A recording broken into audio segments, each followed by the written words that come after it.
Kelinglar, mason tashkilotining qoidalarini yangitdan izohlagan bir odamning maktubini o'qiylik. Bu maktub ancha yillar oldin yozilgan posholar. O'qing, Taqsim posho.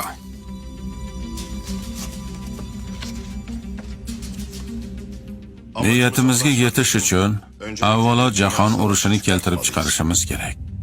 Shuning uchun Rossiyada shohni zaiflatib, ateizm va kommunizmni hokim qilishimiz kerak. Josuslarimiz orqali Britaniya imperiyasi va Germaniya imperiyasi o'rtasidagi munosabatlarni buzib, urushga zamin hozirlashimiz lozim. Va birinchi jahon urushining oxirida kommunistik tuzumni yaxshilab tashkillashimiz kerakki, barcha hukumatlarni yo'q qilib, hamma diniy tuzumlarni zaiflashtira olaylik. Ortidan ikkinchi jahon urushini chiqaramiz va buni amalga oshirishimiz uchun fashistlar va sionistlar o'rtasida urush bilan tugaydigan jang keltirib chiqaramiz. Nomlari natsist bo'ladigan fashistlarni urush so'ngida yo'q qilib va urush tugaganda Falastinda bir sionistik davlat tuzamiz.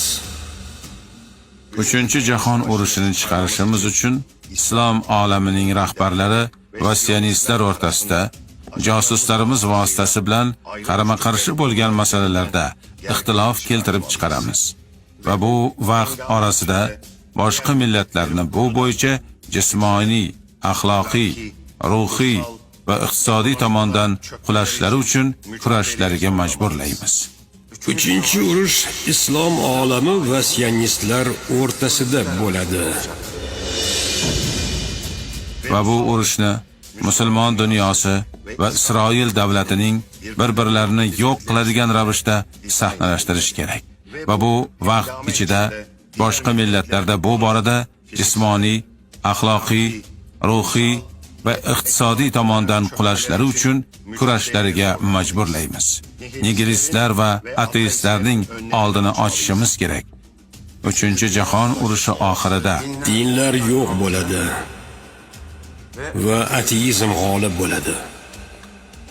Va mudhish bir ijtimoiy parokandalikni targ'ib qilib, bunday qonli tartibsizlikda va xavf tug'diradigan vahshiyliklar ichida ateizmning mutlaq ta'siri bilinib tursin.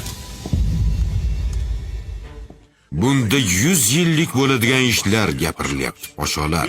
Bizning kurashimiz bunga yo'l qo'ymaslikdir. Ikki davlatning amaldorlari bir yerga to'planyaptilar.